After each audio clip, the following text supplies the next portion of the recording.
Por que a Rússia ainda não ganhou a guerra? A Ucrânia está superando as probabilidades que estavam muito contra ela quando a Rússia invadiu há 2 anos. Os militares russos também perderam uma quantidade considerável de equipamentos e, mais preocupante, não parecem ter um suprimento infinito de projéteis. Então eles provavelmente estão economizando seu fogo de artilharia. Sejam bem-vindos ao Frases do Saber, deixem o seu like e se inscrevam. Isso nos ajuda muito. A Rússia é uma das principais potências nucleares do mundo, ostentando grandes quantidades de armas nucleares estratégicas e táticas que servem como um impedimento, bem como um elemento em sua alavancagem geopolítica. Infelizmente, esta guerra tem todos os sinais de que será muito prolongada. De diferentes maneiras, pode durar vários anos. Mas a questão mais importante já foi respondida. Esses vários dias de guerra mostraram a todos os países do mundo que os ucranianos estão prontos para lutar e definitivamente não querem viver em um novo império russo. A principal questão deixada em aberto é quanto tempo levará para essa mensagem penetrar nas grossas paredes do Kremlin. Nem o exército russo nem o ucraniano hoje são o que eram no começo da guerra.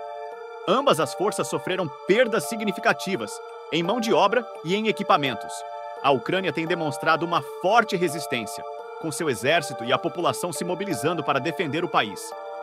Além disso, eles têm contado com apoio significativo de inteligência, armamentos e financiamento de países ocidentais, incluindo os Estados Unidos e membros da OTAN. A coisa mais importante que os Estados Unidos têm fornecido à Ucrânia é raramente mencionada, porque não é material. É suporte de inteligência para operações de combate ucranianas, que moldou substancialmente os resultados ao longo desta guerra. Tito Lívio Barcelos Pereira, geógrafo pela Universidade de São Paulo, em uma entrevista disse: "As tropas ucranianas foram subestimadas. Em primeiro lugar, estamos falando de um país industrializado e urbanizado. Não é uma situação comparável, portanto, ao Afeganistão e Iraque, por exemplo. Embora esses dois países tenham vantagens geográficas, como muitas montanhas, que dificultam uma invasão mecanizada e blindada em larga escala, a Ucrânia tem uma força militar terrestre muito forte. Por outro lado, na Rússia, sua economia está crescendo firmemente. Devido às sanções impostas pelo Ocidente, a Rússia não pode comprar muito do Ocidente, mas encontrou novos fornecedores de drones, equipamentos de vigilância, chips de computador e outros equipamentos. Suas vendas de petróleo e gás ainda são fortes, apesar das tentativas de pará-las. Autoridades russas dizem que têm muito dinheiro para pagar por sua guerra. As medidas contra a Rússia vão muito além das sanções tradicionais, que historicamente têm como alvo bancos e elites. Essas regras limitam a quantidade de tecnologia que a Rússia pode importar e orientam as empresas de transporte e seguradoras a limitar o preço do petróleo russo a $60 por barril, bem abaixo da taxa de mercado. O que os russos acham dessa guerra? O Comitê de Investigação da Rússia alertou que a participação em qualquer protesto anti-guerra era ilegal.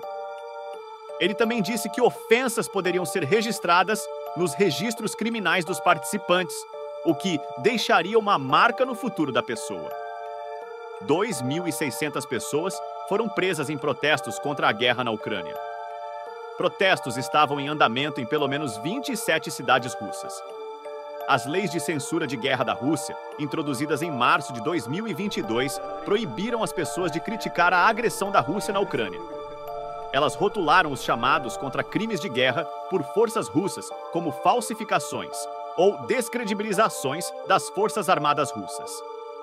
Sob as novas leis de censura, essas ações podem ser cumpridas com uma pena máxima de 15 anos de prisão.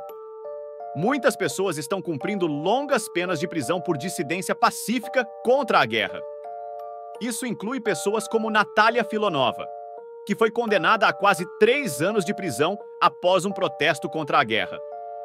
Ou Maria Ponomarenko, que está cumprindo uma pena de 6 anos por uma postagem no Telegram.